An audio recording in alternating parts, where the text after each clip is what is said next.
देखते हैं आवर्धन। और आप अभी तक अगर हमारे चैनल को सब्सक्राइब नहीं किए हैं तो पहले सब्सक्राइब कर लीजिए, फिर आपको नए नए वीडियो हमारे मिलते रहेंगे और एक ही चैनल पर आपको सारे वीडियो मिलेंगे पढ़ने के लिए। तो आइए हम लोग देखते हैं लेंस के लिए आवर्धन। आवर्धन क्या होता है? तो आवर्धन को आप ऐसे समझिए कि कोई भी लेंस है वो इमेज बनाता है, तो वो लेंस वस्तु का इमेज कितना बड़ा बनाता है, यही उसका आवर्धन होता है। क्या होता है? आवर्धन। तो आइए हम लोग देखते हैं आवर्धन को सूत्र के रूप में। आवर्धन कैसे निकालेंगे लेंस का? तो सबसे पहले हम लोग आवर्धन के लिए लिख लेंगे, परिभाषा लिख लेंगे। प्रतिबिंब की ऊंचाई, प्रतिबिंब की ऊंचाई तथा वस्तु की ऊंचाई, वस्तु की ऊंचाई के अनुपात को आवर्धन कहते हैं। आवर्धन कहते हैं। आप वीडियो को अंत तक देखें, आपको सारी जानकारी आज दी जा रही है आवर्धन के लिए। अब देखिए आवर्धन, कोई लेंस मान के चलिए उत्तल लेंस है और ये लेंस कोई वस्तु है जो 2 सेंटीमीटर का वस्तु है और ये अगर ये 2 सेंटीमीटर वाली वस्तु का प्रतिबिंब अगर 8 सेंटीमीटर का बना रहा हो तो इसका जो हम आवर्धन देखेंगे, ये लेंस कितना आवर्धित किया वस्तु के प्रतिबिंब को, कितना बड़ा करके देखा, तो इसका अनुपात क्या हो जाएगा? प्रतिबिंब हो गया हमारा 8 सेंटीमीटर का, तो ये हो जाएगा 8/2। तो क्या हो जाएगा? 4 हुआ। 4 करने का मतलब ये 4 गुना करके देखा। इसका मतलब हुआ कि ये जो लेंस है हमारे 2 सेंटीमीटर वाले वस्तु का प्रतिबिंब 4 गुना करके देखेगा, मतलब 8 सेंटीमीटर का देखा। यही हुआ लेंस का आवर्धन। तो इसको हम लोग लिख सकते हैं, लेंस का आवर्धन हम लोग समझ गए कि ये अनुपात है प्रतिबिंब की ऊंचाई का और वस्तु की ऊंचाई का। तो इस तरह से हम लोग आवर्धन बराबर यहां लिख सकते हैं प्रतिबिंब की ऊंचाई, प्रतिबिंब की ऊंचाई बटा वस्तु की ऊंचाई, वस्तु की ऊंचाई।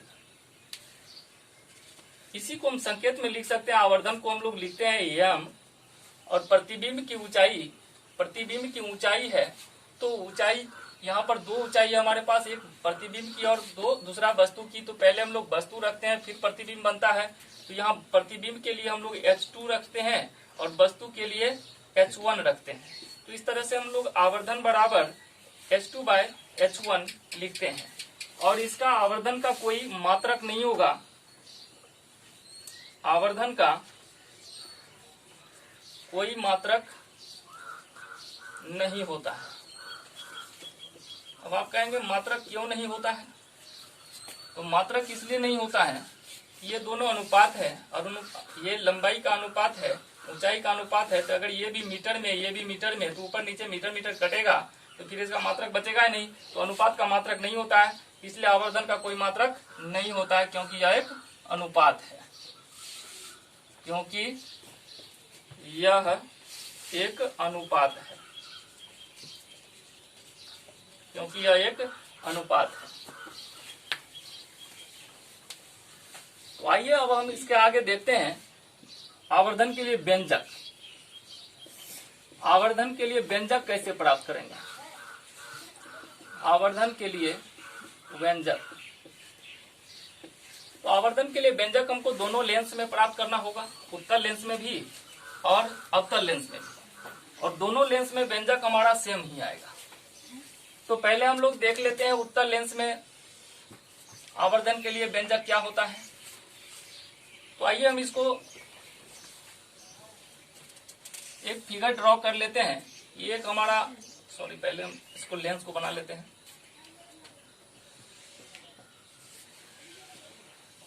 ये हमारा उत्तल लेंस हो गया। उत्तल लेंस के लिए ये मुख्य अक्ष हो गया, इसका हम लोग फोकस अंकित कर देंगे। ये 2f हो गया, ये एफ हो गया और ये 2f हो गया। ये ऑप्टिकल सेंटर हो गया।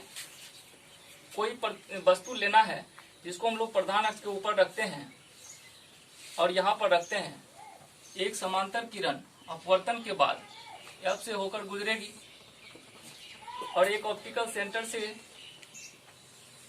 जो यहाँ पर मिल रही है। तो यहाँ पर हमारा क्या बना, इस वस्तु का प्रतिबिंब। अगर ये हमारा वस्तु ए है और ये बी है तो प्रतिबिंब हमारा यहाँ पर ए डैश बी डैश बन रहा है। अब देखिए जरा इस फिगर को देखिए, इसमें दो हम त्रिभुज हमको नजर आ रहा है, एक ये वाली और एक ये वाली त्रिभुज। दोनों त्रिभुज आपस में समरूप है। जैसे हम लोग पिछले क्लास में लेंस सूत्र डिराइव करने समय हम लोग देखे थे कि उसमें दो त्रिभुज समरूप होते हैं और उस पर हम लोग 1/v - 1/u बराबर 1/f का व्यंजक प्राप्त किए थे। उसी तरह यहाँ पर भी ये हमारे दो जो त्रिभुज है वो समरूप हैं। यहाँ लिखते हैं हम लोग त्रिभुज AOB समरूप किसके, तो त्रिभुज A dash O B dash, त्रिभुज A dash O B dash, ये समरूप त्रिभुज है। क्यों समरूप है, तो ये देखिए ये कोण समकोण है, इस त्रिभुज में ये कोण समकोण है और इस त्रिभुज में ये कोण समकोण है। तो ये एक एक कोण समकोण हो गया, बराबर हो गया।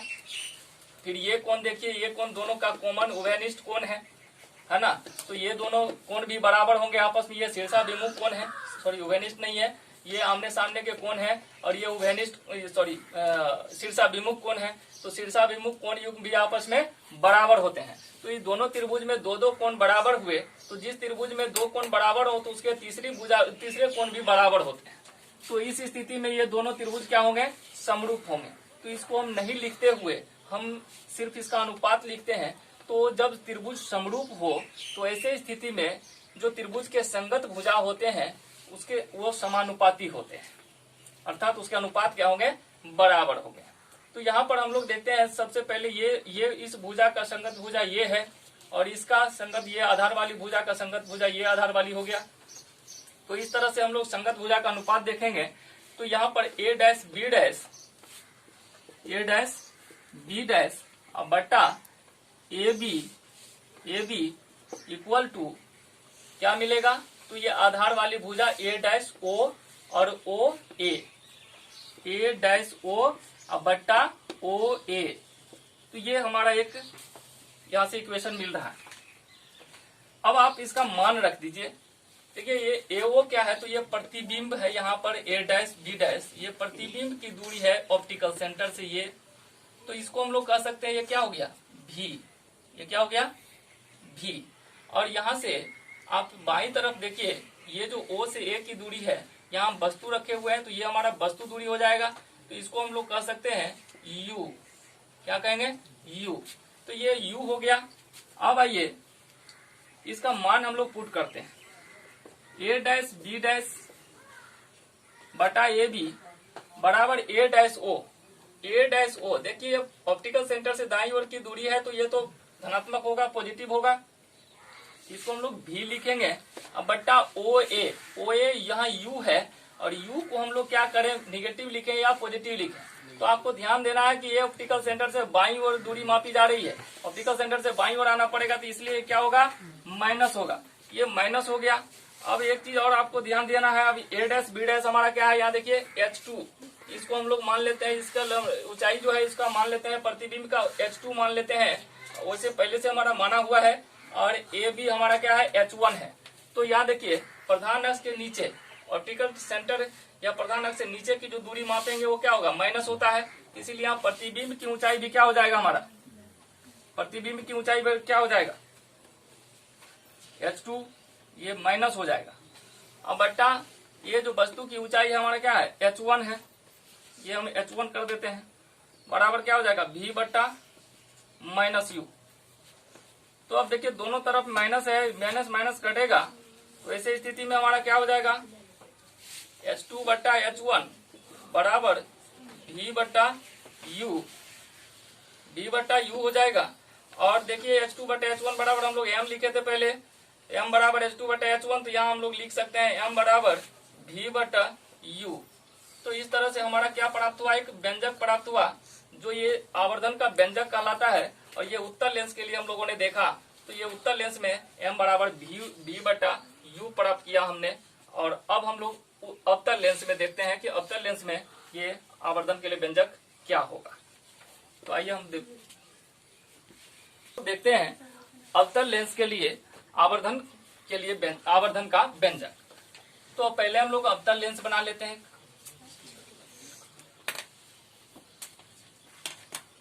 आप वीडियो को अंत तक देखते रहिए, आपको अच्छे से समझ में आएगा इस बार।